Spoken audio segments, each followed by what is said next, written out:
Produção Podcast Clio. Então, a museologia social é o estudo do fato museológico, que nada mais é que a relação entre os seres, os patrimônios e os meios, e os museus suíços, e o Museu de Neuchâtel, que a gente vai aprender como falar certo daqui a pouquinho. O que ele tem a ver com tudo isso?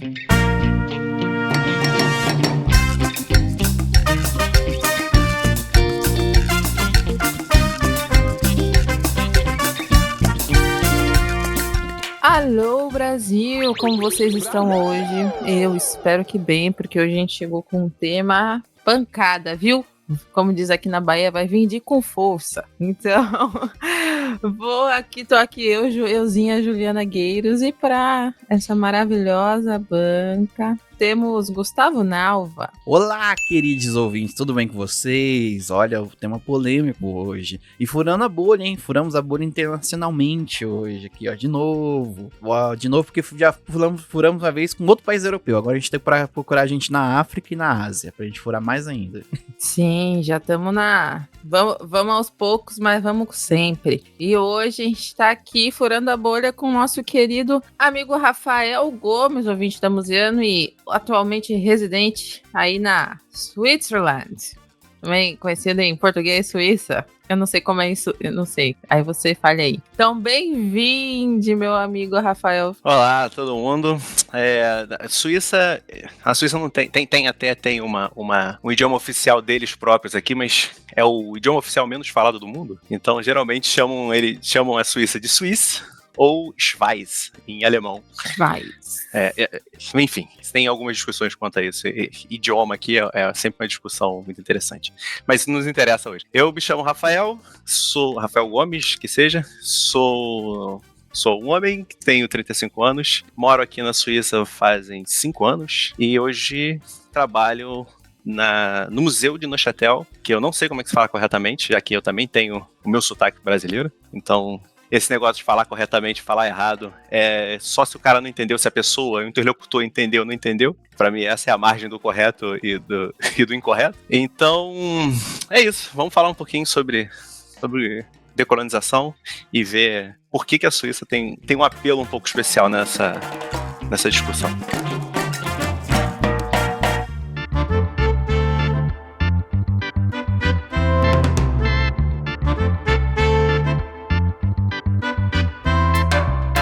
Mas então vamos começar esse tema que é muito, muito bom, assim, é um tema muito que a gente consegue explorar demais, porque é um tema muito atual. É um tema que, enquanto museólogos, pessoas museólogas, a gente precisa estar sempre antenado, galerinha. A gente trabalha com museu, com espaço de cultura, isso aí tá totalmente ligado. Então vamos falar sobre decolonização, mas primeiro eu queria entender, Rafael, como que isso chegou até você? Como na sua trajetória? O que rolou para você começar a estudar sobre isso? Da onde você veio? O que você come? O que você gosta? Conta pra gente. Eu sou nascido em São Gonçalo, no Rio de Janeiro, né? Região metropolitana. Me formei em História na faculdade de formação de professores da UERJ, em São Gonçalo.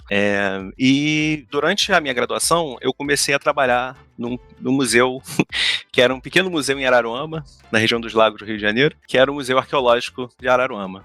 Esse museu, ele nunca teve os objetos que deveriam estar nele, porque ele nunca teve as condições mínimas de preservação e conservação para esses objetos arqueológicos. Acredito até que uma parte desses objetos, se não todos, foram queimados junto com o Museu Nacional, porque eles estavam lá, não sei exatamente o que aconteceu. Eu tô falando de 2008, então foi durante a minha graduação, lá para os anos de 2008, eu comecei a trabalhar nesse museu, na mediação cultural.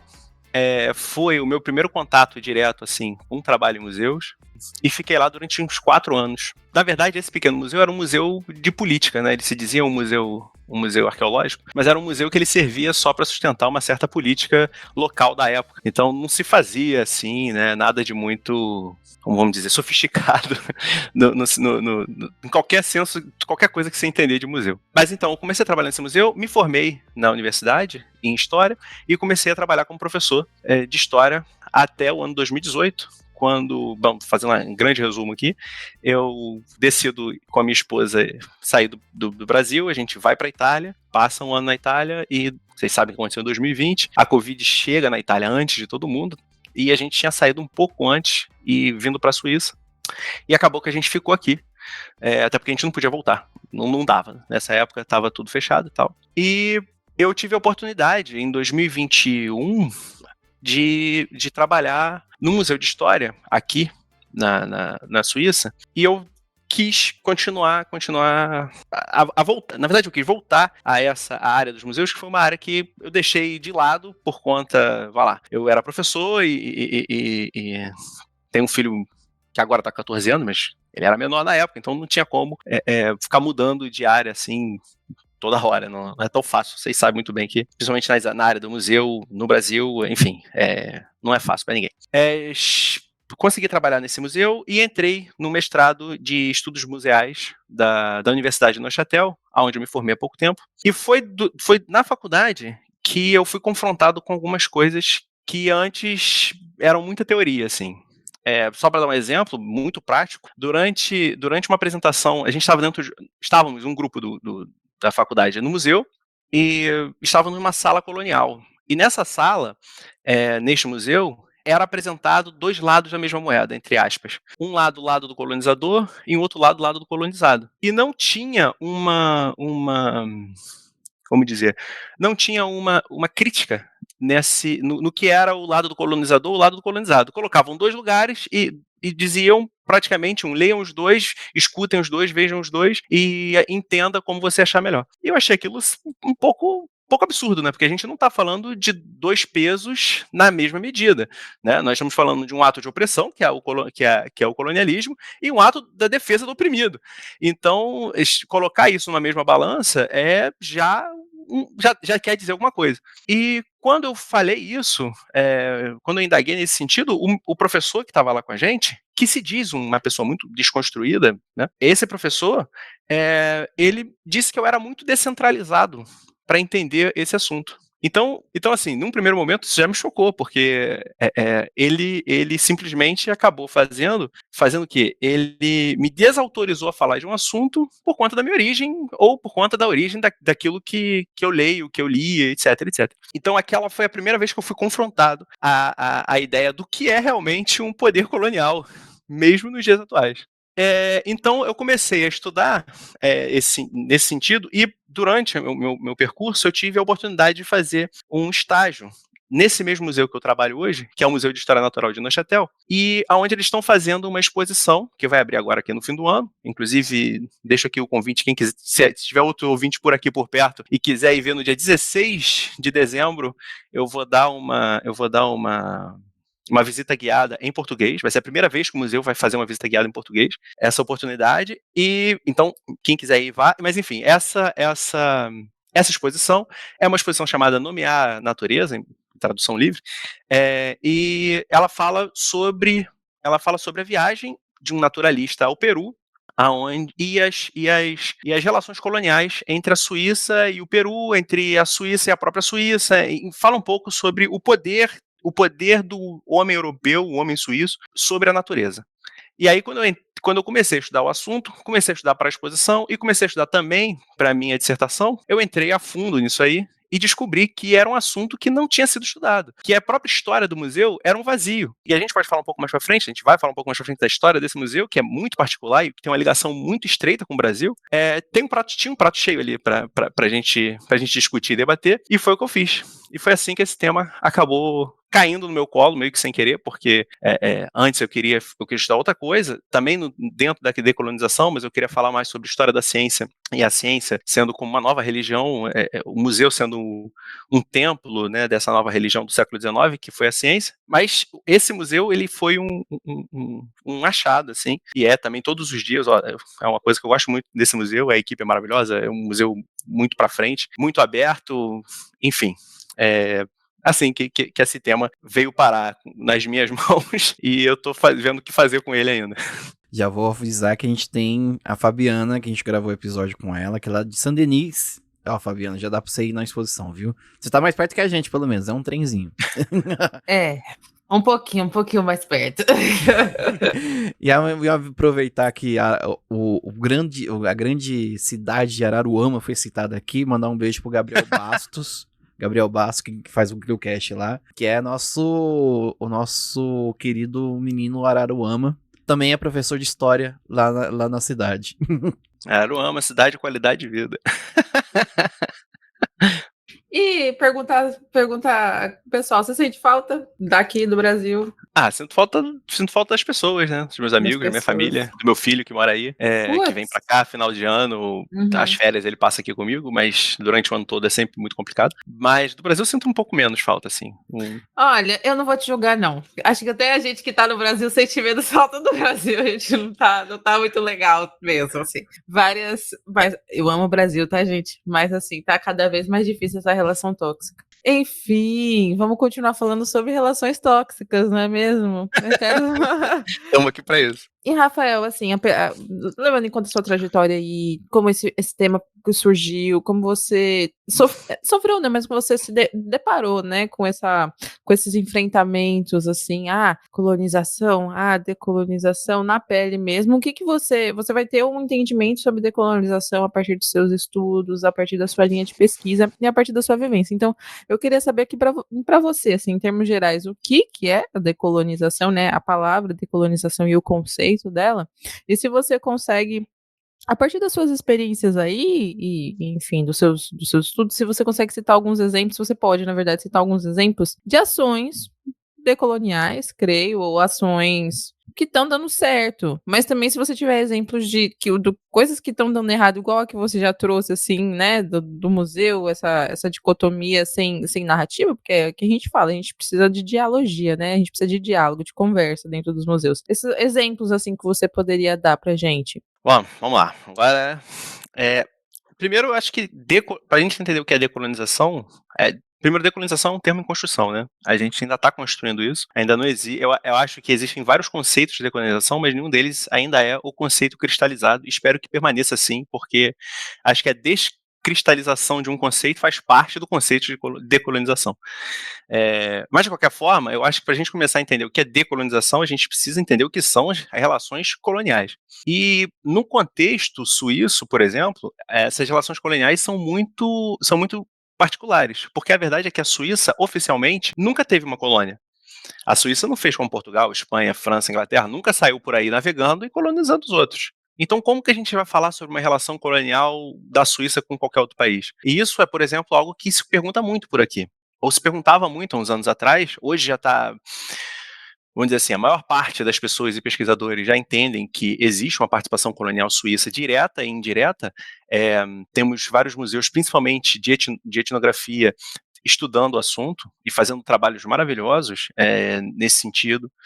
Mas o poder colonial, voltando, né, o poder colonial, ele toca a Suíça no momento em que suíços se beneficiam desse trato colonial, né, dessa troca de poder desigual entre os países europeus e os países não europeus. Para dar um exemplo, acho que o exemplo mais significativo que eu posso dar é o exemplo do próprio museu onde eu trabalho.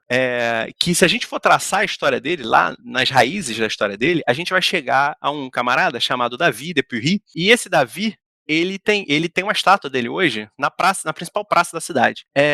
Porque ele foi considerado durante muito tempo, essa imagem dele também sofreu uma desconstrução e sofre seguidamente uma desconstrução, mas a estátua ainda está lá. Enfim, e a praça ainda se chama Praça de Pury, mas isso aí é uma outra história. Mas por que esse cara é interessante? Porque esse cara, ele era conhecido como Davi de Lisboa. Esse cara, ele viveu no século XVIII, entre indas e vindas, ele acabou em Lisboa e enriqueceu em Lisboa. Ele ficou milionário em Lisboa. Fazendo o quê? Investindo no tráfico de pessoas escravizadas, na extração de ouro e diamantes do Brasil. Então, quer dizer, esse camarada, ele enriqueceu devido à colonização portuguesa no Brasil. Esse cara, quando ele morre, ele não deixa herdeiros. E ele deixa uma grande parte, se não todo o dinheiro dele, para a cidade de Neuchâtel. Então, quando ele morre, em 1780 e qualquer coisa, 85, 86, pouco importa aqui no momento, ele é instalado uma comissão de sucessão na cidade, e essa comissão vai decidir o que fazer com esse dinheiro. Entre muitas melhorias que vão ser feitas com esse dinheiro, uma delas vai ser a biblioteca. Vai ser a primeira biblioteca pública da cidade, e dentro dessa biblioteca, desde o início, é guardado um dinheiro para fazer um gabinete de curiosidades. Isso lá em 1786. 9 anos depois, um camarada chamado Charles de Meuron, que é outro também de uma família super importante na cidade, até hoje,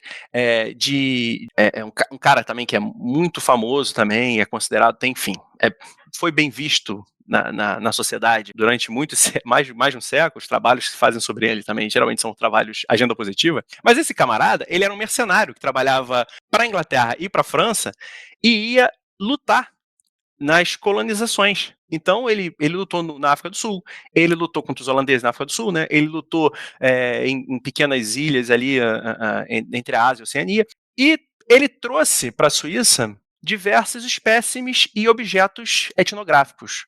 Esses objetos foram doados à biblioteca. E esses objetos, que a maior parte deles ainda estão na coleção do museu, compõem a coleção original do que hoje é o Museu de História Natural e o Museu de Etnografia da cidade. Então, quer dizer, as nossas coleções, a nossa biblioteca, toda a constituição do museu, ela se dá sobre uma base colonial.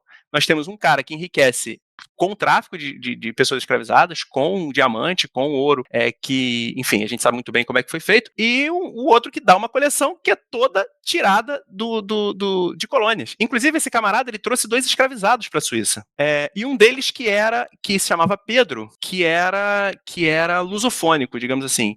Eu agora não lembro muito bem se é Moçambique, se é Angola, mas é de algum país que era colônia portuguesa. Então, a gente vê muitas trocas nisso aí, nessas relações. Então, quer dizer, a nossa coleção hoje é uma coleção que é toda baseada, o museu é baseado dentro de relações desiguais feitas a partir dessa colonização. Então, essa colonização é uma colonização que a Suíça participa ativamente. Esse cara foi lá e lutou. Ele matou povos autônomos que viviam nesses lugares. Ele matou pessoas, enfim, escravizadas também. A gente tem vários relatos sobre essas coisas. O outro ajudou a levar a que navios saíssem de Portugal, fossem até a África e tirassem pessoas que estavam, enfim, vocês sabem muito bem. Então, quer dizer, a gente não pode dizer que a Suíça não se envolveu, como a Suíça gostava de dizer há uns anos atrás, que a Suíça não se envolveu na colonização. Mesmo que aqui, pelo menos aqui na Suíça francófona, que a gente está falando, eles têm uma visão um pouco diferente do que é colonização, do que a gente entende no Brasil. Já que a colonização, quando eles falam decolonial, principalmente, quando eles aplicam a colonização para o termo decolonial, geralmente eles estão falando da colonização da África e da Ásia um pouco, mas principalmente da África, porque o principal foco da Suíça nos últimos anos foram os bronzes do Benin. Existem muitos bronzes do Benin que foram saqueados no final do século XIX pelo Império Inglês, e muitos desses bronzes, para uma via ou para outra, pararam aqui na Suíça. E existe um esforço muito grande do Ministério da Cultura daqui de entender melhor a origem desses bronzes, dessas peças e tal, e foi feito um grande estudo sobre isso. E chegou-se à conclusão que a maior parte dessas peças que temos de bronze hoje aqui são frutos dessas pilhagens do Império Britânico. E aí o que vai fazer com isso, o que está se fazendo, isso aí é uma outra discussão, mas entra tudo dentro o que é colonial, decolonial, mas para dizer que eles falam de colonização para um período que é o que a gente muitas vezes, pelo menos quando eu fiz a minha graduação em História lá atrás, a gente chamava de neocolonialismo, ou seja, é uma colonização que tem 200 anos, mas colonização como a gente conhece hoje, ela começa lá no século XVI, né? Começa muito antes, 15, 16, começa muito antes. Então, a maior parte do que a gente entende de colonização é uma outra coisa, é meio exótico para eles aqui. E isso se dá pelo papel da ciência na colonização e da industrialização, que enfim, são algumas coisas que a gente pode ir falando devagar, mas vamos devagar porque acho que é muita coisa.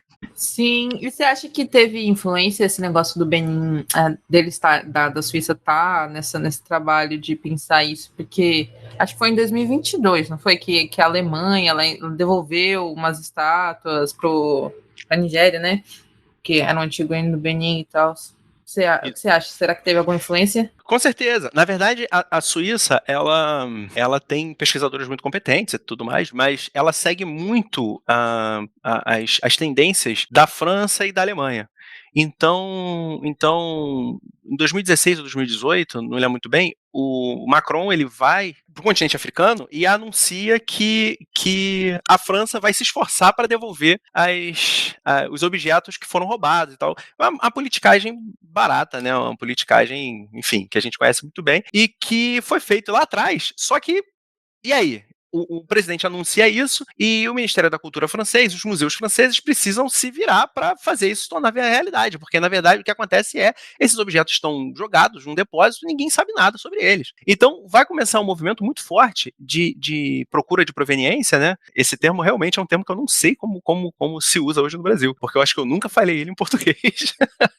Que é procurar, né, a origem desses objetos. E isso é um movimento que vai sofrer um boom nos últimos anos aqui na Europa e na França, mas na Suíça também. Aqui na Suíça, por exemplo, o nosso museu lá, o museu onde eu trabalho, ele é um dos poucos, isso aí eu posso dizer, eu vou dizer um dos poucos que eu nunca vi o outro, né, mas eu não sei se é o único, mas é um dos poucos museus que fez essa busca de origem, de proveniência, dos seus objetos dentro de um museu de história natural. E eu acho que é isso que é interessante, porque eu acho que o tema da decolonização nos museus de etnografia, nos museus de história e nos museus de arte, ele tá um pouco mais avançado.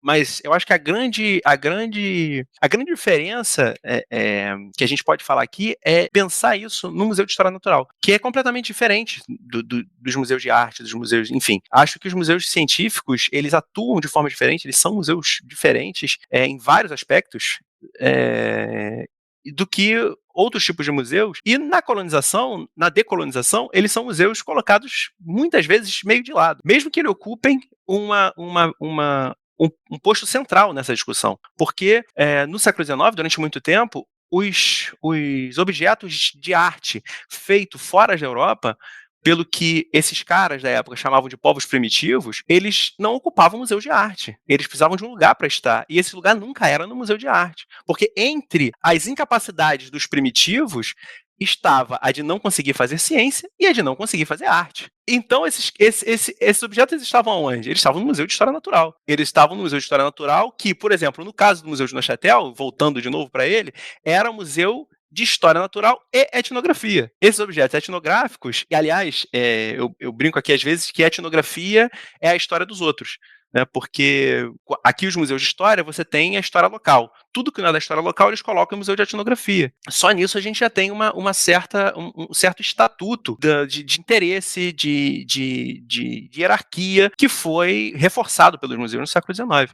E os museus de história natural, eles não só reforçam isso, eles criam isso. Está sendo feito ciência no museu do século XIX. E essa ciência é uma ciência racista. É uma ciência que hoje a gente chama de racista. É uma ciência feita, por exemplo, por Louis Agassiz. Agassiz, que é o fundador do museu de zoologia comparada em Harvard, antes de ir para os Estados Unidos, ele estava aqui em Neuchâtel. E ele deu cursos. Eu estudei esses arquivos que ninguém tinha estudado, entendeu? Porque é isso, as pessoas vão botar debaixo do tapete e vão falar que Agassiz se você vê uma fonte clássica suíça, vai sempre dizer que Agassiz é um dos maiores mentes pensantes que já viveram nesse país. O cara fez várias descobertas, entre aspas, no campo da geologia, no campo das que chamam de glacier, né, que são as montanhas nevadas e tal dos Alpes. Ele tem várias pesquisas super importantes nesses campos científicos.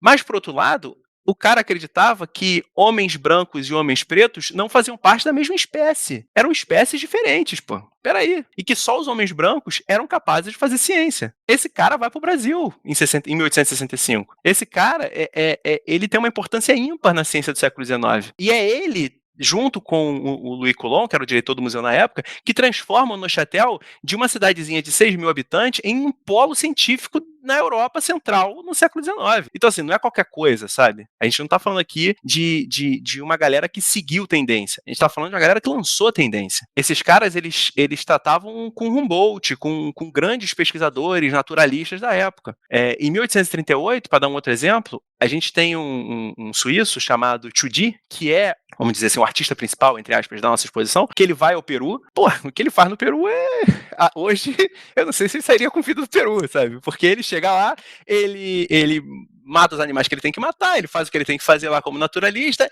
e rouba diversas peças, principalmente peças etnográficas. Tem carta dele dizendo, esses objetos etnográficos a gente não pode levar, mas eu achei um jeito de esconder eles aqui, eu tô levando. O cara disse isso nas suas cartas, sabe? E tá tudo bem, a gente guardou esses objetos aqui. Os objetos estão aqui, hoje não mais no nosso museu, né? Eles estão no Museu de Etnografia, mas estão aqui na Suíça de qualquer jeito. Eles não estão no Peru.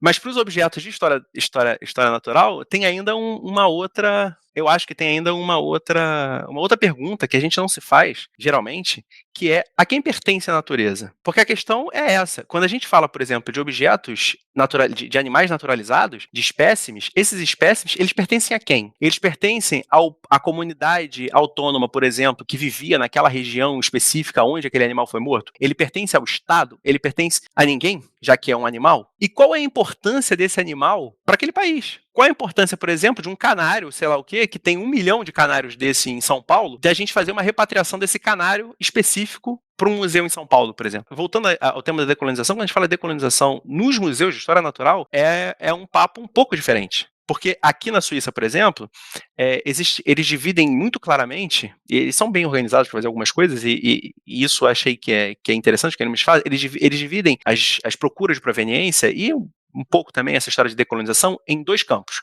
O primeiro campo, o das colônias, né? A gente está falando aí principalmente até meados do século XX, mas daí para trás a gente já falei sobre isso. E o outro campo são das artes espoliadas durante o nazismo. Então a gente tem um campo que é só dedicado a isso, são as artes, para quem não sabe, durante a Segunda Guerra Mundial, né, os judeus foram roubados pelos nazistas, que enviaram essas obras de arte para a Suíça, aonde guardaram, aonde lavaram dinheiro, aonde fizeram bancos serem mundialmente conhecidos, como o Credit Suisse, como a UBS, e bancaram esses bancos aí. Esses bancos são enormes, são grandes players do mercado até hoje, graças a essa brincadeira toda aí. E muitas dessas obras acabaram em museus espalhados pela Suíça. E tem um campo que é só para pesquisar essas obras e devolver elas às famílias, e aí também tem outras questões que, enfim, quem vai devolver aonde, a família, qual parte da família, as famílias são grandes, mas é uma outra história. E a outra parte que nos concerne um pouco mais, que é essa parte do mundo colonial, ele é muito mais voltado também para a etnografia. A Suíça já devolveu algumas obras, inclusive um equeco, uma estátua para a Bolívia, há alguns anos atrás, mas ainda tem muitas discussões a se fazer nisso, inclusive o que é repatriar, qual é a importância de repatriar, o que a gente tem que repatriar ou não, será que vale a pena repatriar esse canário, por exemplo, que eu falei ou não? Qual é o interesse disso? Sempre bom lembrar que eles fizeram aquela pirâmide de vidro lá na frente do Louvre, porque eles não conseguiram levar as pirâmides da África para lá, né? É muito interessante ouvir o Rafael falar, porque trouxe essa questão do natural, eu realmente, de quem pertence à natureza, né? Porque é coisa dos seres humanos a gente riscar fazer um risco numa folha de papel e chamar aquilo de divisa, né? Tirando as divisas naturais, que também são divisas por conta de conceitos que a gente atribui a elas, a natureza não tem, né? Não tem, tipo, daqui pra cá é Brasil, daqui pra lá é Uruguai, e eu achei bem interessante essa parte da natureza, né, do canário e tudo. Mas eu lembrei agora de um exemplo que o próprio João Carvalho, né, que é um produtor de conteúdo aqui no YouTube, que ele dá, o João Carvalho, ele estudava pelo menos, né, as tabuletas de argila da Mesopotâmia, né, da Suméria. Ele fala o seguinte, que no fim do século XX, no fim do século XIX, começo do século XX, teve aquela ocupação britânica, o mandato britânico na Palestina, teve também a ocupação francesa, e os franceses e britânicos ficavam brigando um com o outro para ver quem conseguia pegar mais tabuleta de argila para si. Então hoje, no Museu Britânico e no Museu, não sei qual é o do Louvre, mas nos museus franceses, no depósito você tem milhares, toneladas de placa de argila que ninguém sabe o que está escrito, porque não sabe ler, porque não tem gente o suficiente que saiba ler cuneiforme para ler aquelas placas. Então tem todo um conhecimento, tem toda uma sabedoria tem toda uma história que tá guardada dentro do porão daqueles museus, que a gente nunca vai saber enquanto não tiver gente, gente bastante pra poder ler esse uniforme. E a gente sabe que o pessoal próprio, que até hoje, não, o negócio tá lá 2 séculos, 1 século e meio, 2 séculos e meio na Europa. Ninguém até hoje foi, sabe? E quem sabe os países de origem não teriam curiosidade de rever essa memória. A gente acabou de ver aqui o Egito inaugurando o maior museu do mundo. O Egito inaugurando um museu lá, não sei se eu acho que é o Museu do Cairo, eu não esqueci agora o nome, mas só com as peças do Antigo Egito, que muitas dessas estão sendo repatriadas. E a gente viu também, durante a pandemia, as transferências do antigo museu para o museu novo das múmias, e elas foram tratadas como chefes de estados, né, que realmente eram. Né, a maioria daquelas múmias. E é coisa muito interessante. E sempre aquela história, né? Tipo, de terceiro mundo. O terceiro mundo não tem condições de cuidar da sua própria memória. Cabe a nós, brancos, né? O baluarte da história, os defensores aqui, aqueles que iluminam, que levam a civilização, tratar e cuidar da memória dos outros. Então a gente vai cuidar daqui, gente. Pode pega os fósseis aí do Brasil, sabe? Que esses fósseis que vocês acham lá na Serra da Capivara. Daqui a gente vai levar, a gente vai cuidar, tá bom? E vai ficar aqui porque vocês aí não tem maneira, não tem chance nenhuma. Vocês não conseguem cuidar do material de vocês, né? Não que aqui não ocorra terrorismo, não que aqui não ocorra terremoto, não que aqui tenha incêndio, né? Na Notre Dame e em outros locais. Aqui vai ficar mais seguro do que com vocês aí. É a velha história. Não, uma palhaçada. Nossa, mas realmente, folgadaço, o cara chegou, roubou tudo, saiu andando, falou, ó, valeu, galera, eu vou fazer ciência agora aqui com as coisas que vocês já faziam ciência. E só para complementar isso aí, acaba que hoje o nosso museu, é um museu numa cidadezinha que na época tinha 6 mil habitantes. Ele tem a maior coleção de aves peruanas fora do Peru. Qual é a ligação entre essa cidadezinha no fim da Suíça com o Peru, sabe? A única ligação é uma ligação colonial, uma ligação. E colonial em que sentido? No sentido de trocas desiguais, de uma lógica. A verdade é que a gente sabe que o Peru, em 1838, ele era um país independente. Então, pode ser impreciso a gente usar essa palavra colônia, mas é que, na verdade, quando a gente entende essa colonização do século XIX, a gente está falando de uma lógica colonial. E essa lógica, ela inclui isso que o Gustavo estava falando, de nós somos melhores que vocês. Nós somos brancos, nós fazemos ciência, nós sabemos o que é ter uma civilização, vocês não. Então, a gente vai levar para vocês essa civilização, a gente vai levar para vocês esse conhecimento, e para isso a gente precisa governar a natureza. Porque nada mais é do que essa conquista da natureza, ela nada mais é do que algo que vem acontecendo na Europa, essa tentativa de conquistar a natureza, ela vem acontecendo na Europa desde o início da colonização, desde o século XVI. A gente tem escritos de espanhóis, de portugueses, na primeira fase da colonização, maravilhados com coisas que eles encontram na natureza que não encontram na Europa.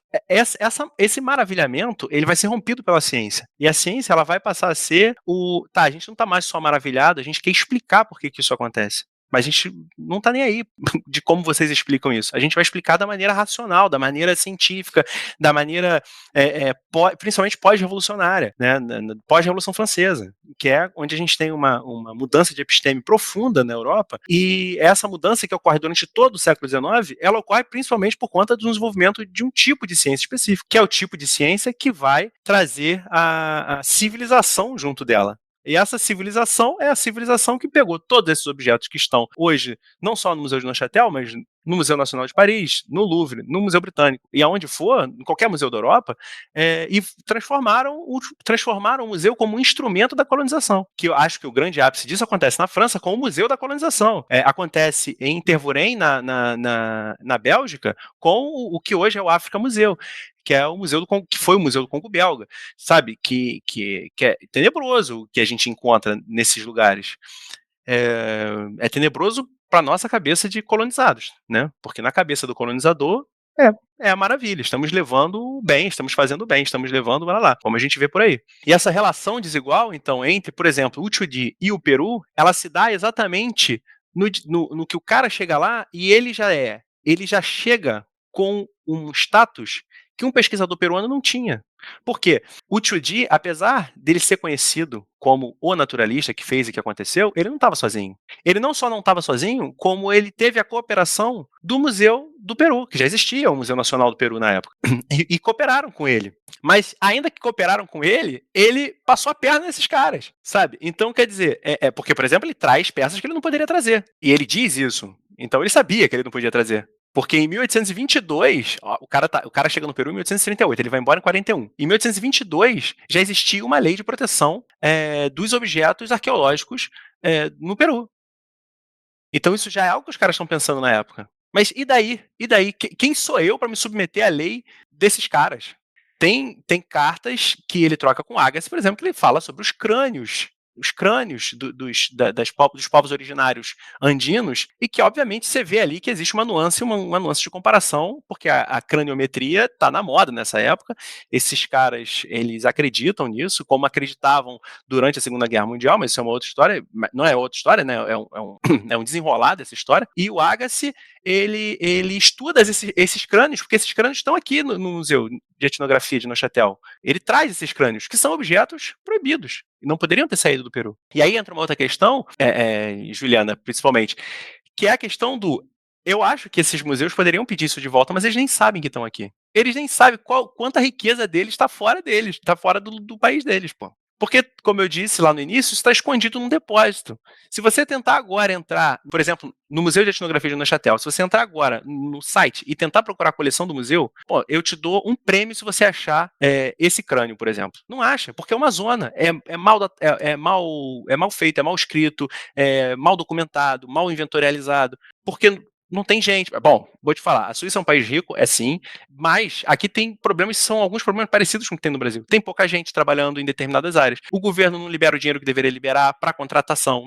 Então, alguns problemas são parelhos. Isso quer dizer, o objeto está aqui, mas ele nunca foi inventorializado. Como eu disse, quando eu cheguei aqui, eu trabalhei com inventário num outro museu, e era uma zona. Eu estava trabalhando com peças que estavam no museu há 300 anos, 200 anos, e ninguém nunca tinha olhado para elas, porque elas estavam jogadas em algum depósito. Sim. Sabe? Então, existe ainda um problema muito grande em compartilhar o conhecimento. E acho que isso faz parte da decolonização. E quando a gente fala de decolonização de museus de história natural, esse é o ponto principal. É o compartilhar, é o descentralizar, é o dar o ouvido para escutar o que esses caras têm a dizer. O que o outro tem a dizer, sabe? Ao invés de, por exemplo, e aí eu já posso entrar em exemplos negativos, eu participo dessa exposição que a gente está fazendo lá no museu, e tem um ponto que eu acho super negativo, que é a curadoria que diz-se decolonial, não tem uma participação de um curador peruano. Não é participativa, né? Sabe? Não é participativa. Nós consultamos uma vez, é verdade, fizemos uma consulta com especialistas. Entre esses especialistas, tinham especialistas não só latino-americanos, mas peruanos especificamente. Essa exposição, ela é uma exposição pensada por um pesquisador, um historiador argentino que mora aqui na Suíça. Então, a gente tem isso. Mas na curadoria dita decolonial, não tem um curador peruano. Isso para mim é uma falha, porque a gente não está ouvindo, a gente está dizendo. A gente não tem mais o que dizer, a gente tem que ouvir. E é uma falha grave, uma falha gravíssima. Mas enfim, é isso. Sim. Talvez se eles fizerem uma outra exposição sobre um tema parecido daqui a 2, 3, 4, 5 anos, talvez corrijam isso. Não dá para também achar que o mundo vai mudar de cabeça para baixo de um dia para o outro. Sim, mas é incrível como muda, né, a abordagem de um país para o outro, assim, porque isso que aqui na Bahia está se pensando há muito tempo, assim, em decolonização e como esses objetos. E é muito interessante o que você falou, que só mostra como o museu, o sistema de gestão do museu tem que ser transdisciplinar e tem que ser interligado. Porque se a gente tem, enquanto museologia social, né, que o nosso papel é social, de transformação social, de comunicação, a pesquisa é necessária, a documentação é necessária, tudo isso junto faz com que a gente consiga ter um museu realmente socialmente ativo, né? E porque às vezes a gente vê isso, as coisas sendo delegadas ao que a gente sempre joga nas costas do educativo. Não. Como que o educativo vai fazer uma ação decolonial dentro com um acervo colonial, tipo assim, acaba sendo jogado pro educativo e o resto da gestão, o resto da cadeia acaba permanecendo a mesma, ou não conversando entre si, né? E eu acho que essas são coisas também que a gente precisa pensar dentro dos museus. A decolonização, eu sempre falo que não tem mais como a gente ser museólogo sem ser decolonial. Não existe, não tem como, porque justamente por conta da história, e você trouxe exemplos muito bons da história da formação de museus e da ideologia de repasse de informação dos outros, né? Assim, o que se está falando sobre o outro, o que está se falando sobre a gente, qual que é a narrativa, a gente precisa ser decolonial. E decolonial, gente, é diferente de descolonial, que é um outro rolê, que é uma coisa que a gente precisa até fazer um outro episódio, né, sobre isso. Um outro exemplo, porque decolonial, eu entendo, pelo menos, são ações que a gente pode ter, são ações contracoloniais, dentro de instituições que já têm esse passado colonial, a gente já tem essa história colonial. Descolonial é a quebra disruptiva de tudo, e é basicamente, é igual a François Verger fala, né?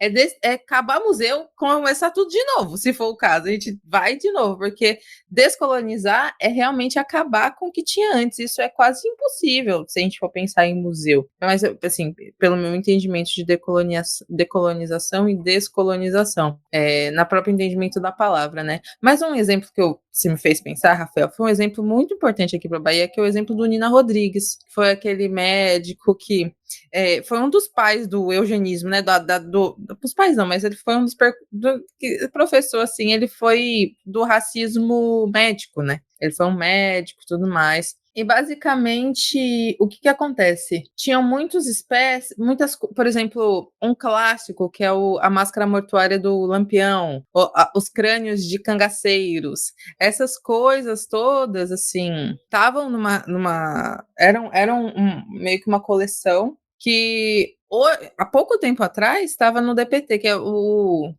da polícia, Departamento de Polícia Técnica. Tipo assim, antes ele estava acho que era no Museu de Antropologia e Etnografia, que fechou, que tava era nos barris. E aí foi pro DPT, e aí lá tinham várias coisas de tipo de matriz africana, da religião africana, coisas que porque teve uma época que era tudo era crime, né? Esse tipo de prática religiosa, de prática cultural, de religião, de matriz africana, era contra os bons.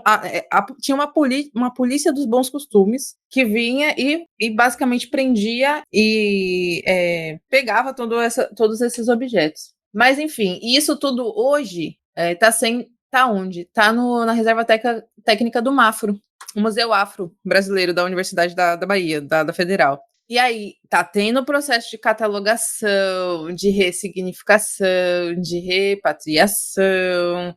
Então, assim, como as coisas também, como os exemplos externos, tipo assim, como as coisas são professadas pelas próprias pessoas daqui, tipo assim, pelos próprios brasileiros, como a colonização, como as práticas coloniais funcionam e se articulam dentro dos países colonizados também, que é o que eu tô cada vez mais entendendo. O que o Brasil vai entender como decolonização diferente do que como a Suíça vai entender como decolonização, como a França vai entender, como, assim, porque justamente a gente parte de lugares diferentes, né? E você, como uma pessoa que vem de um país colonizado, do Rio de Janeiro, veio, mais só não é mais que a Bahia, né? Vamos fingir assim, mas do Rio de Janeiro, e ter esse contato aí deve ser uma coisa extremamente disruptiva, assim. A sua cabeça deve ter explodido totalmente quando você começou a ver esses exemplos aí, né? Porque aqui é o nosso dia a dia. Aqui a nossa desigualdade é um dia a dia. Aqui o que a gente consegue ver da construção da cidade, da construção da história, que vem a partir enquanto povo colonizado, no processo de decolonização, é totalmente diferente do que na galera da Suíça. Assim, e isso tudo vai refletir em como a gente vai tratar os objetos, como a gente vai trazer as narrativas. Aqui na Bahia, está se falando de decolonização desde sempre, porque, querendo ou não, sempre houve a luta contra a escravização, sempre houve a luta contra a narrativa do opressor. Então, assim, Aí quando o François Verger veio aqui, a discussão, eu já trouxe a discussão. Que a gente sempre quando conversa sobre decolonização, a gente sempre traz exemplos novos, né? Mas essa de quando ela veio aqui, quando ela veio lançar o Museus, como que era o nome do livro dela? Decolonizar o Museu, Programa de Desordem Absoluta, que ela traz que a gente precisa ela explica, não sei o que, ela como uma, né, ela é francesa, né? É, francesa. Francesa e tudo mais. Com certeza você teve contato com essa obra e com certeza isso faz parte muito mais da sua pesquisa do que até que eu só tive esse contato mesmo. E eu tenho um livro, mas já li também, mas eu preciso reler. Mas aí ela falando tal, eu, pô, da hora, show. Aí eu falo assim, gente. Aí eu fui lá fora, a gente da museologia conversando. Mas, gente, a gente já não tá conversando sobre isso faz um tempo já, não? Qual foi? Professora Josiane já não trazia isso desde sempre?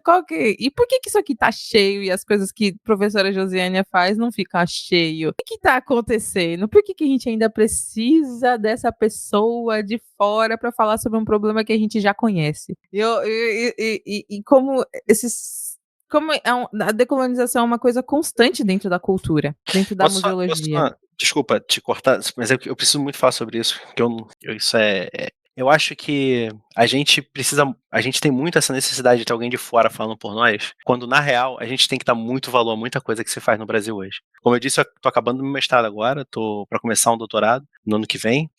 E em nenhum momento do meu mestrado aqui, em língua estrangeira, que é uma língua que eu não acho que eu domino perfeitamente, eu tive tantas dificuldades acadêmicas quanto na minha história acadêmica no Brasil, com relatos de colegas que também viveram tanto licenciatura, mestrado e doutorado no Brasil. O que se faz no Brasil hoje em termos de ensino, não vou falar que é superior, que é com comparação, essa comparação é meio quebrada, mas é muito bom. É algo de um nível muito alto. E a gente não dá valor. A gente às vezes dá valor a coisas que só porque tem um nome, só porque tem um nome de um país europeu, por exemplo, acha que é uma coisa melhor do que o que se faz aí. Mas, sinceramente, não se encontra professores, não se encontram alunos, não se encontram rede de apoio em muitos lugares fora do Brasil, como se encontra em vários lugares no Brasil. Então, só para assinar do lado aí do que você está dizendo,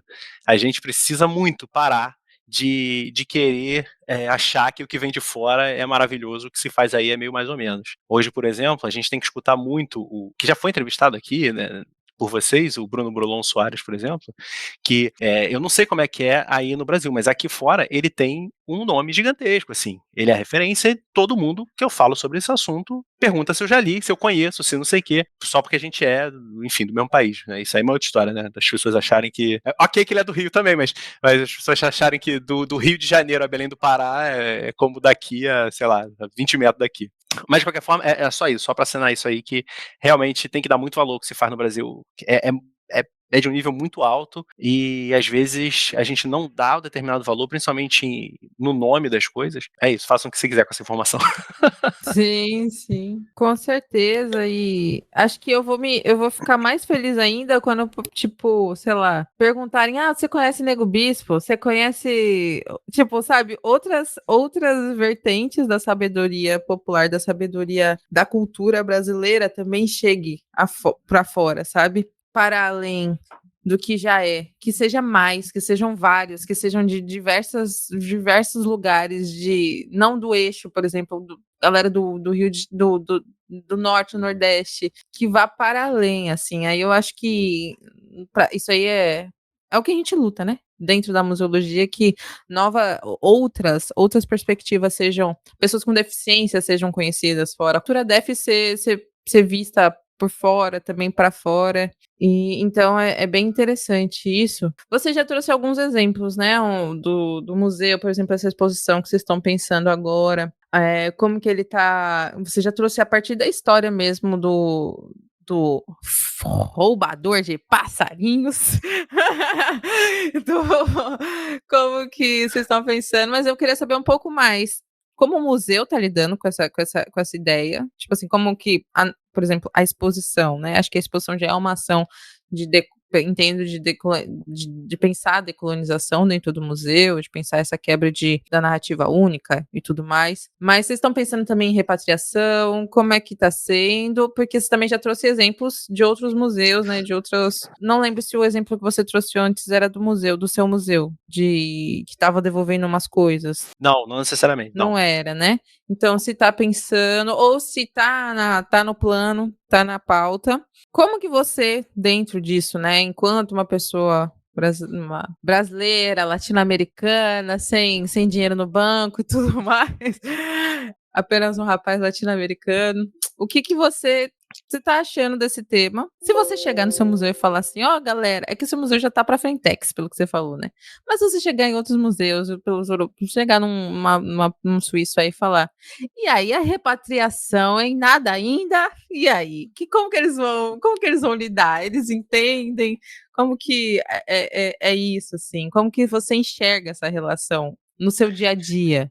Tá, agora ficou mais complicado.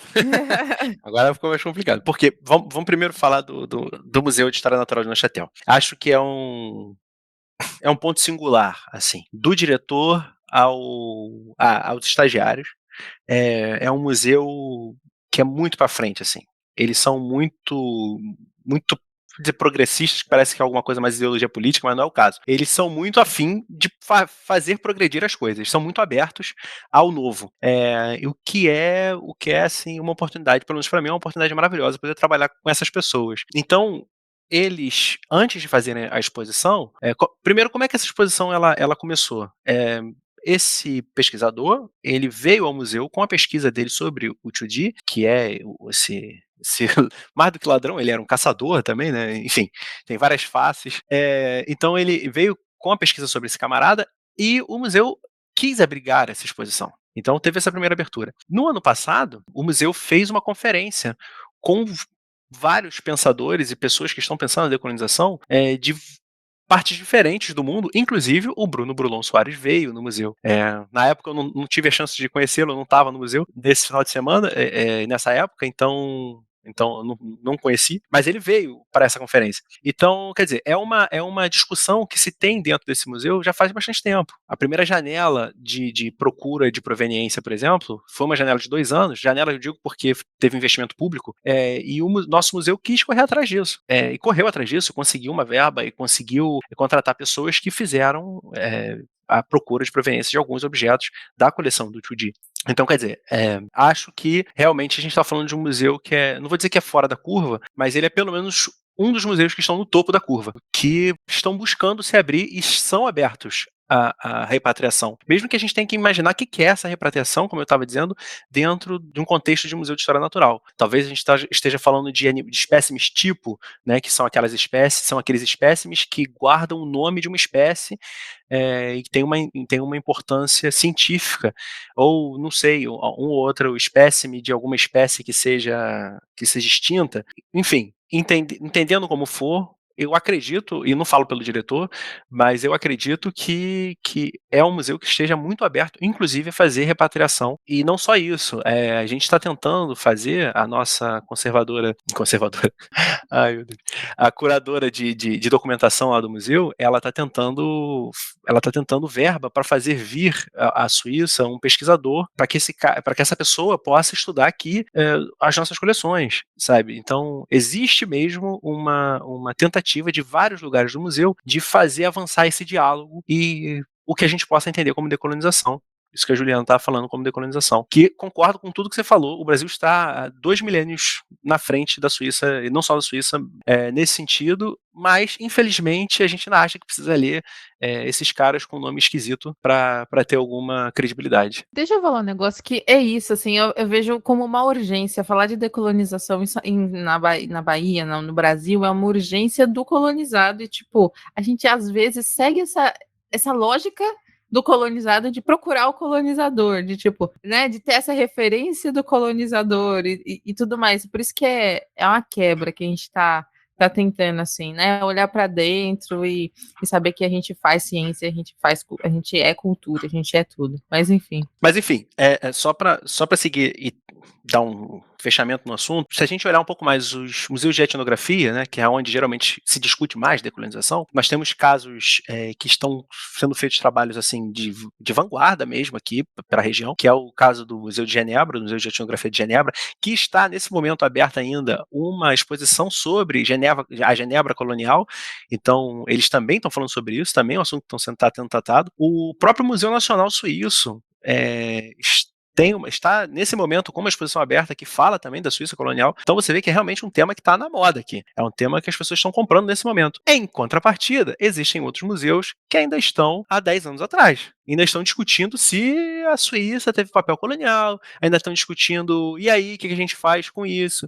Então, temos, como eu acredito que deva ter em todos os países europeus, diferentes níveis de abertura a esses novos temas. Tanto que, mesmo lá no museu, decolonização não é um tema unânime. Não é que sejam todos flores.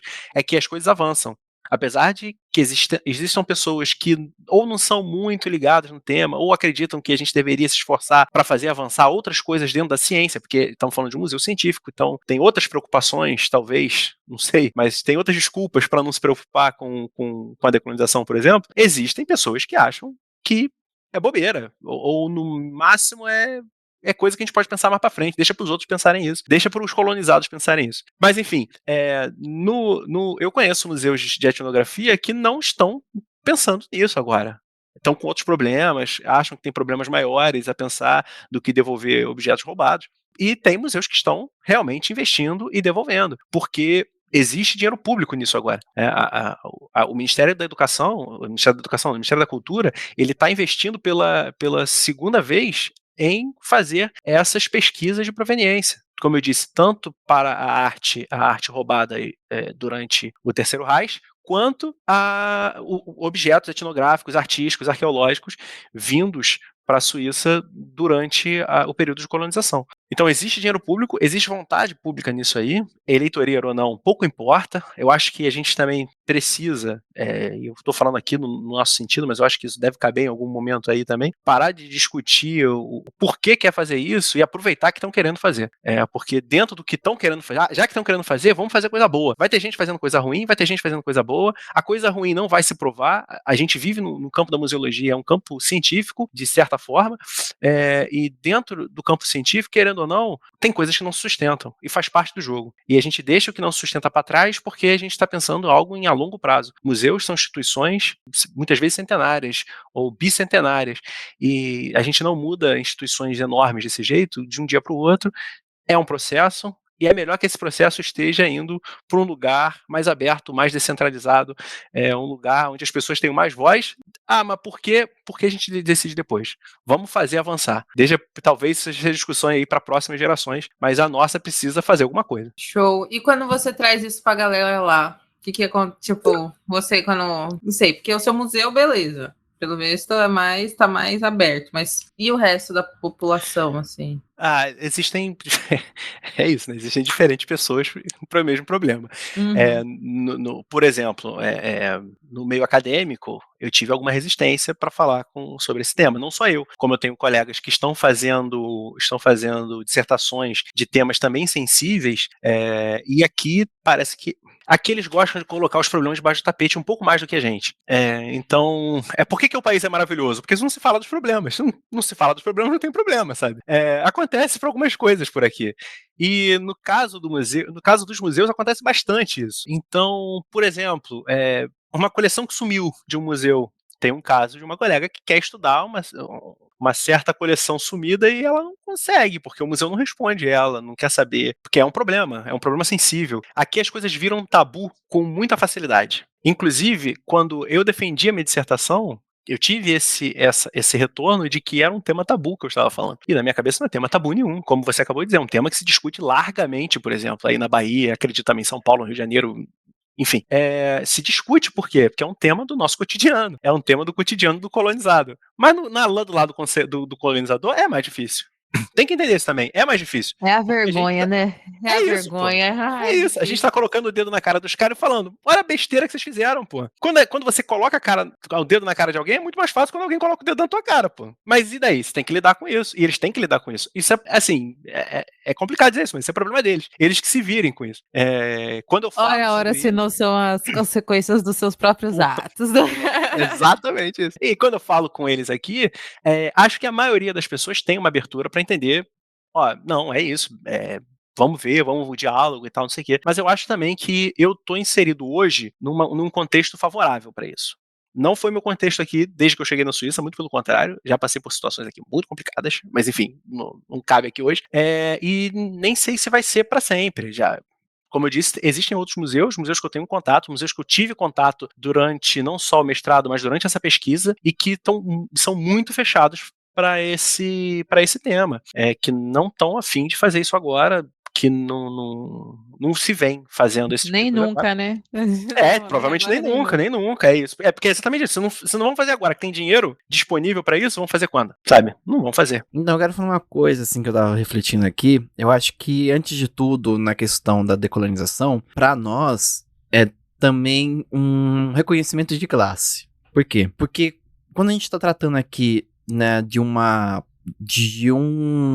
assunto colonial, de uma relação colonial, a gente tem que lembrar que as nossas elites, as classes dominantes, as classes, né, do Brasil, elas não pensam do mesmo jeito que a gente. Não pensam. Elas sempre quiseram e sempre estão querendo ser da parte que comanda, né? Estarem igualadas. Não é à toa que nossa arquitetura sempre teve uma influência, a arquitetura do começo do século XX, sempre teve uma influência francesa, porque eles queriam estar se igualando a essa parte. Não é à toa que todos os filhos das elites iam estudar na Europa, eles sempre estão querendo se igualar a essa origem deles, né? Porque eles mesmos não se veem puramente como brasileiros. Com pouquíssimas exceções. É por isso que eu gosto tanto, né? Não chego a amar, mas gosto tanto dos modernistas brasileiros, né? Que são filhos dessas Eu sabia que você ia chegar aí. Eu já tava aqui. Gustavo vai falar do modernismo. Juliana, se contenha. São filhos dessas elites, né? Oswald, Tarsila, Anitta, que vão pensar, né, de uma maneira diferente e de uma maneira mais olhando pra gente, né, tanto que o Oswald ele vai cunhar o termo antropofagismo cultural, né, que explica muita coisa nossa, né, do antropofagismo cultural. E, assim, é uma questão de classe, porque essas nossas elites, elas estão sempre tentando se igualar e com os olhos pra Europa. E elas replicam aqui, isso ao longo da nossa história toda, o que eles veem na Europa. E geralmente não as partes boas, por assim dizer, né? Inclusive né, o roubo, né, tudo isso aí. Sim, a gente tem que lembrar que no Brasil, tudo bem que muito desse fenômeno está ligado diretamente às elites, mas também o conceito vem. Porque no Brasil a gente teve o maior partido nazista fora da Alemanha, né? Durante os anos 30. Eugenismo, a Ju falou aqui do rapaz, do moço aí da Bahia, que até esqueci o nome daquela. Do Nina. Da questão do eugenismo. O Monteiro Lobato também, que a gente acho que nem a gente Bocó. Um homem muito bom na escrita infantil. Não é à toa que o trabalho dele com escrita infantil tem que ser reconhecido, mas também tem que ser problematizado em questões racistas. Não sei o que, não pode anacronismo. Não, vai se lascar. Não sei o que é anacronismo. Uhum. Não. E eu tenho que trazer aqui um caso que sempre que eu tô lá na Faculdade de Direito da São Francisco, eu falo e as pessoas ficam boquiabertas. Gente, em 1900 a gente está falando há 124 anos atrás, uma senhora negra, uma moça negra, chamada Jacinta, ela morreu, né? O corpo acabou morrendo na rua, ela é uma ex-escravizada. Pegaram o corpo dela, aí um professor de lá, que era um médico legista, ele pegou esse corpo, embalsamou e deixou o corpo dessa mulher negra em 1901, exposto na vitrine de uma loja de charutos, na rua 15 de novembro aqui em São Paulo. Depois de exposto lá, o corpo dessa mulher negra vai para dentro da faculdade de Direito. E os estudantes da faculdade de Direito, lá nos anos 10, nos anos 20, tinham como costume, o trote, ter algo ligado ao corpo dessa mulher. Principalmente beijo, né? vilipêndio mesmo, né? Que a gente tava falando de um episódio atrás sobre o Museu de Anatomia. É literalmente um vilipêndio do cadáver dessa moça da Jacinta. E ela só foi enterrada em 1929, depois de uma grande comoção que teve. Então, olha aí. Pega esse exemplo, sabe? Então, antes de tudo, a questão da decolonização é uma questão de classe. Porque se não for a gente que vai fazer isso, ninguém vai fazer. Então a gente precisa assumir. Gu, sabe o que me pegou esse exemplo? É como, na real, a repatriação, etc., o entendimento dos objetos os objetos, na verdade, são uma extensão do corpo, né? Do nosso corpo, porque o objeto só existe porque alguém fez. A gente sempre fala que museologia é sobre pessoas. Então, a repatriação e tudo é muito mais simbólico do que qualquer outra coisa, né? Uhum. Então, falar sobre decolonização é falar sobre a extensão do nosso corpo, de quem a gente é. Aqui eu fiz uma exposição sobre a azulejaria baiana, que tinha uma performance em que era uma mulher cheia de azulejos. Eu acho que eu já contei esse exemplo. E ela ia tirando os azulejos, nesse sentido mesmo de, tipo, se desgarrar dessa decolonização, se desgarrar do que foi imposto ao corpo, né? Então, é isso. Tudo que a gente está conversando aqui nunca foi sobre o objeto, né? Mas sempre foi sobre a gente, sobre o nosso corpo e sobre a nossa. Sobre a gente, né? Sobre o eu a partir do outro, né? E sobre nossas ideias também, Gil, porque o que acontece? Quando a gente vai tratar de filosofia, do pensamento de outras culturas, principalmente dentro da filosofia, se chama de literatura sapiencial. Literatura sapiencial é quando a gente vai falar sobre o confucionismo, sobre alguns pensamentos religiosos e pensamentos religiosos e filosóficos de outras culturas que não sejam da grega, da cultura grega, porque, né, uma questão também de anacronismo, a filosofia surge na Grécia, e a partir da Grécia que se faz filosofia. Esses outros povos não fazem, eles fazem literatura sapiencial. E quando você pega... Tava todo mundo em stand-by, só esperando, aguardando os bonitos começar. E quando você pega o que é literatura sapiencial, é um gênero literário que aborda a sabedoria popular e culta. Entendeu? Então, povos primitivos não fazem filosofia, só a partir dos gregos e pra frente. Essa noção de primitivos, ela vai mudando, né? Porque nisso que a gente tá falando aqui, quem são os povos primitivos? São todos aqueles que não são a França, a Inglaterra, e olhe lá, a Espanha, mais ou menos. E no máximo algumas cidades italianas e algumas alemãs. Então, essa noção de primitivo, ela vai se tornando um gradiente. Temos mais avançadas, mais primitivas, aonde, obviamente, principalmente as populações africanas subsaarianas são consideradas, né, mais abaixo nesse gradiente, e que é um gradiente na vertical, né? Não um gradiente horizontal. É um gradiente em que o mais para cima, o mais alto, ele exerce um poder direto nas camadas que ele enxerga como as mais baixas. E por ele enxergar como as mais baixas e ele tratar como mais baixas, ele impõe um poder que força essas outras camadas a ficarem mais embaixo. E isso é a consciência de classe, a gente pode falar aí, mas é, sobretudo, uma consciência de lugar no mundo. Porque nós, como brasileiros, nós, como latino-americanos, temos um lugar no mundo que é diferente do lugar do mundo em que parte de uma elite europeia nos colocou. E, infelizmente, as elites brasileiras, elas não querem que o Brasil se desloque desse lugar do mundo. Elas querem sair desse lugar para apontar o dedo para esse lugar, né? Hoje em dia, talvez, nem sei se é a Europa hoje em dia, talvez seja os Estados Unidos que seja esse lugar de evolução e esse templo idealizado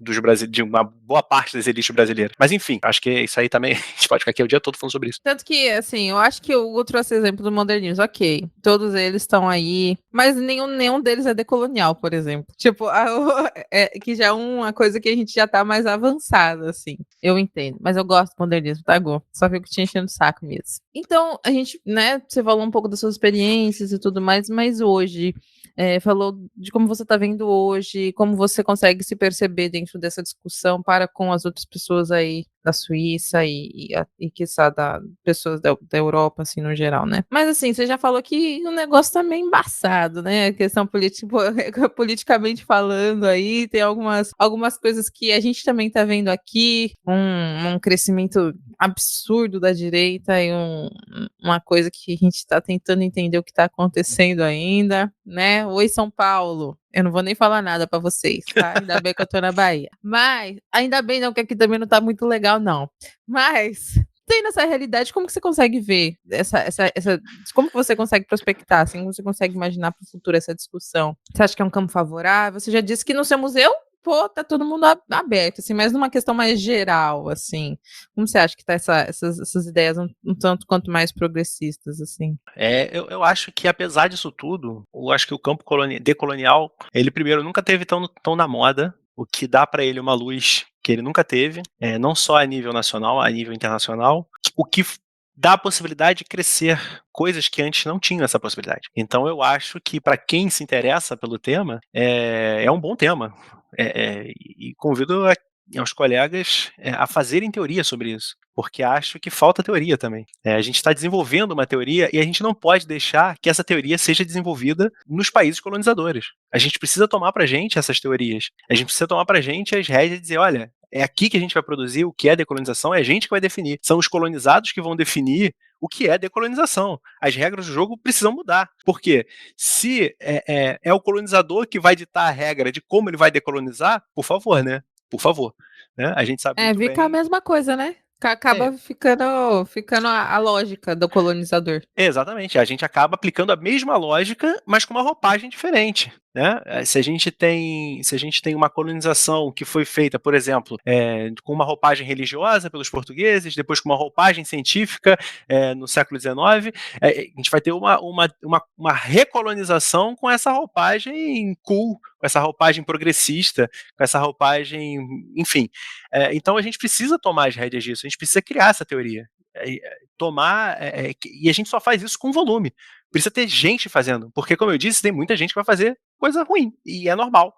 Não porque a pessoa é mal intencionada, porque faz parte do desenvolvimento que pessoas façam coisas boas, menos boas, melhores, e que a gente consiga fazer avançar esse campo. Então, apesar de tudo, eu acho que é um campo que como foi falado aqui durante esse tempo todo, o Brasil ele está na frente no pensamento disso. A gente deveria se aproveitar disso para fazer mais teoria, para colocar mais teoria, e infelizmente tem que produzir e tem que produzir em inglês, tem que produzir em francês, tem que produzir em outros idiomas, porque os caras aqui não entendem, eles não falam português, mal falam espanhol. Então, precisa fazer esse conhecimento sair, o que é muito difícil, já que a gente sabe que a produção acadêmica ela é muito prejudicada por um baixo investimento público, por um baixo investimento nas faculdades. Aqui, por exemplo, a gente agora está tendo uma nova oportunidade de fazer essa busca de proveniência dos objetos. Eu, junto com uma colega, a gente está desenvolvendo um projeto nesse sentido, lá no Museu de História Natural de Neuchâtel. A gente já está esperando a resposta do projeto, mas se der certo, a gente já entrou em contato com o Unigran Rio, no Rio de Janeiro, com a professora Renata Almeida, para a gente fazer uma parceria para fazer uma pesquisa de dois lados, para fazer uma pesquisa que se desenvolva ao mesmo tempo aqui e no Rio, porque a gente vai falar sobre os traços que são gritantes entre Neuchâtel e Rio de Janeiro. Por exemplo, todo mundo conhece o Morro do Borel, né, a famosa comunidade do Borel, que a família Borel é uma família burguesa, é uma família super importante, super tradicional aqui de Neuchâtel. E era essa família que era dona do que hoje é conhecido como Borel, no Rio de Janeiro. E era uma família de pessoas escravocratas.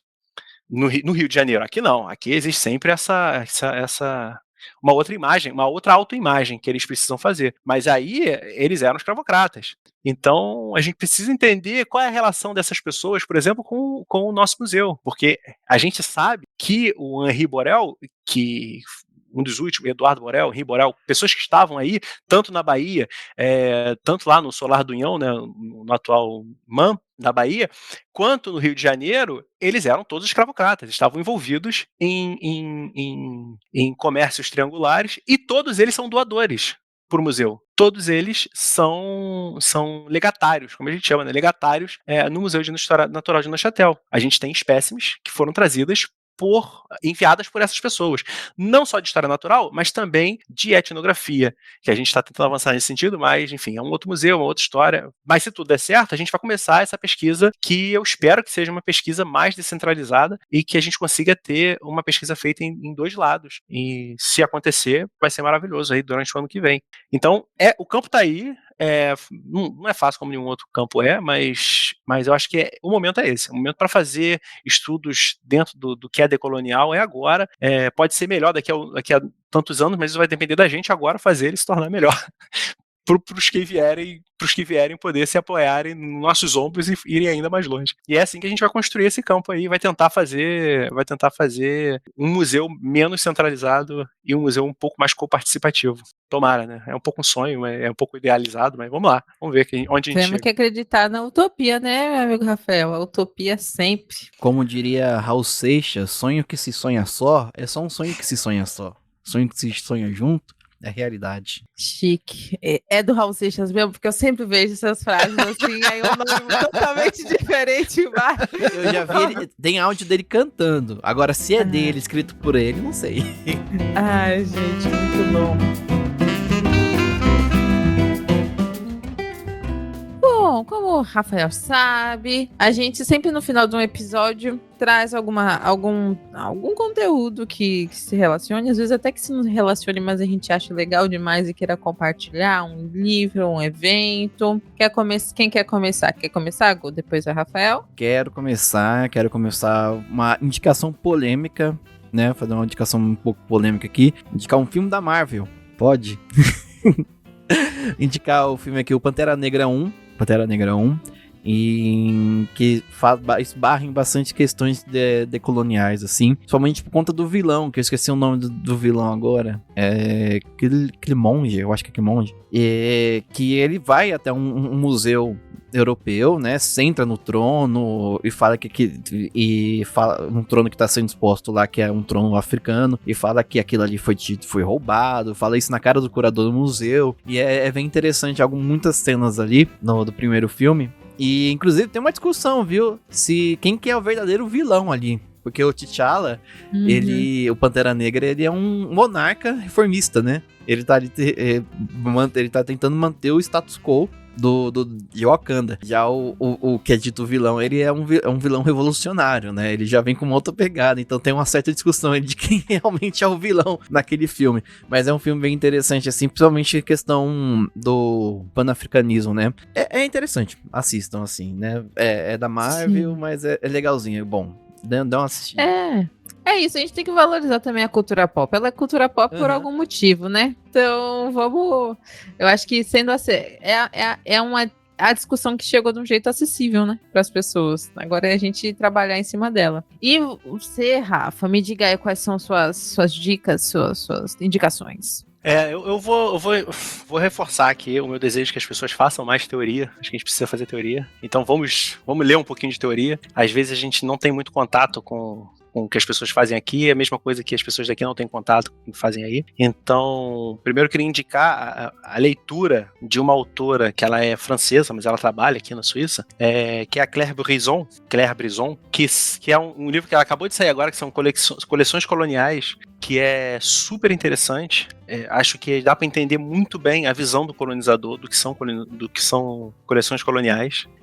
Acho que a gente precisa ver esse outro lado pra gente entender com quem que a gente tá dialogando. Eles não estão do outro lado, mas existe um diálogo nisso aí. E a gente precisa entender qual é o outro lado desse diálogo. E quanto aos museus de história natural, especificamente, um livro que eu tô terminando de ler agora, da Carla Yanni, que é Naturist Museums, que é também super interessante. Eu queria deixar essas duas recomendações de leitura, que acho que a gente precisa ver o nosso Wakanda Forever de dia ou de noite, e precisa fazer teoria de vez em quando também, que é isso, como diria a outra, um pouco de droga, um pouco de salada.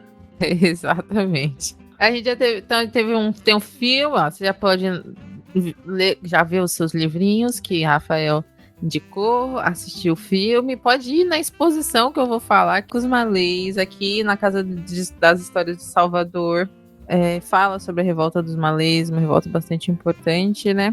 Mas também dialoga com vários artistas, acho que são mais de 40 artistas negros falando sobre esses movimentos de revolta num geral, assim, a partir de uma linguagem bastante artística. Pois então, vocês já perceberam, né, gente, que 1000 episódios sobre decolonização a gente vai ter, 1000 episódios diferentes serão, porque hoje a gente viu mais sobre essa questão de história, né, dentro de um contexto de história natural, na Suíça e tudo mais. Se você tem uma pesquisa em história de arte, em museus de arte, porque em cada segmento vai se dar de uma forma diferente, né?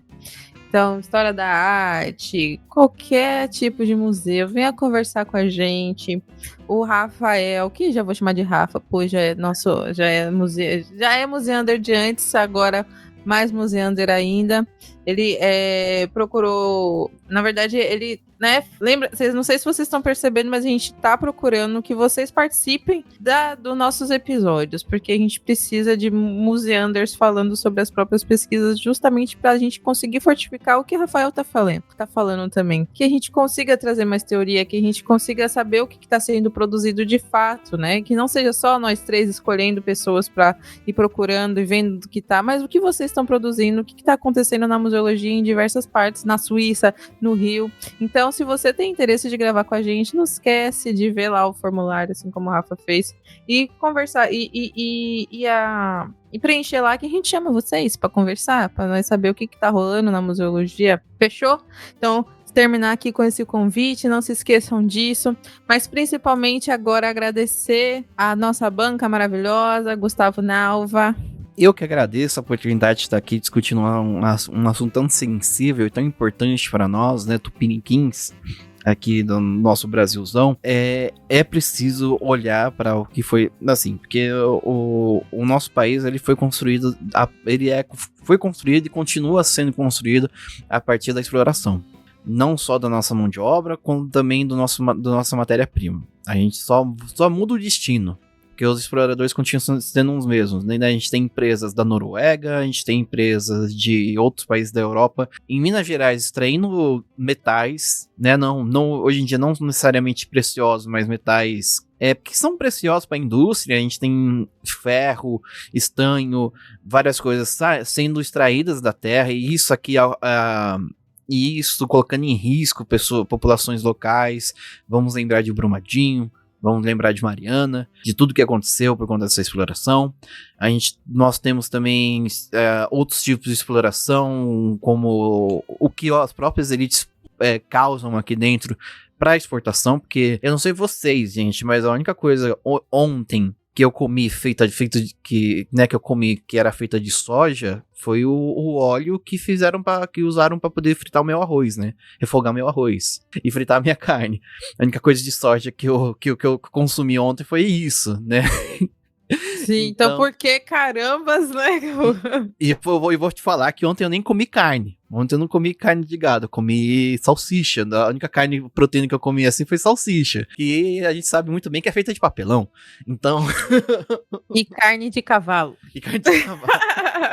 Na Suíça e na França eles comem carne de cavalo, ó. Se vocês quiserem comer. Olha a colonização até na salsicha, pelo amor de Deus. Então é isso. O nosso país passaram 500 anos, a gente continua da mesma. Em alguns termos, do mesmo jeito. A gente precisa de organização para não só trazer de volta e fazer esse processo de decolonização nosso, mas também de emancipação do nosso povo. É isso. Sim, amar uns aos outros e organizar a revolta, né? Vamos organizar esta revolta. Claramente a gente sempre fala mal do capitalismo. Mas enfim. E agora, nosso querido Rafael, muito, muito obrigada por ter vindo, por ter tão maravilhosamente conversado sobre o seu trabalho e o que tá rolando, dar esse panorama, né, de fora pra gente, que é muito importante pra gente saber como é que tá rolando a discussão lá fora. Então, muito, muito obrigada por ter vindo hoje conversar com a gente. Eu que tenho que agradecer a vocês por essa oportunidade de poder conversar, de fazer parte agora dessa bancada extensa. Se a gente pegar a temporal de pessoas que vieram aqui, que eu nem sonho em estar perto um dia, o trabalho de vocês, que é maravilhoso, não só porque eu escuto, mas eu acho que, como eu acabei de falar, a gente precisa fazer teoria, mas precisa divulgar essas teorias, e acho que esse papel de divulgação que vocês fazem talvez seja muito diferente de outros que eu já vi por aí, e o podcast é uma uma ferramenta que a gente ainda não conhece, talvez, todo o poder dela e que a gente está conhecendo também, é outra coisa que a gente está construindo. E vamos construir tudo isso junto aí. Espero que quem tiver de passagem por Neuchâtel ou por perto, quiser ir a partir do dia 14 de dezembro, ver a exposição,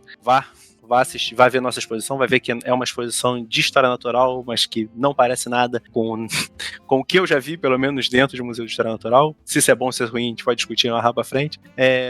Mas visitem os museus, vão a museus, decolonizem os museus. Não sei se precisa queimar os museus, mas vamos retrabalhar. Não, o povo já queima sozinho já. É só não faz, eles não fazem as manutenções necessárias e já estão pegando fogo por si só, do jeito que a gente não quer, viu, galera? Vamos queimar os nossos conceitos coloniais. Então, muito obrigada a todos aqui que já ouviram até o final, criaram as caraminholas que eu sempre falo. E fica o convite, venha participar você também, dê o feedback, siga no nosso Instagram, que a gente está aqui para construir as museologias juntos, tá bom? E não se esqueçam não que os museus, a história natural, etnográfica e a discussão, principalmente de tudo isso a partir de uma visão decolonial, permanece viva.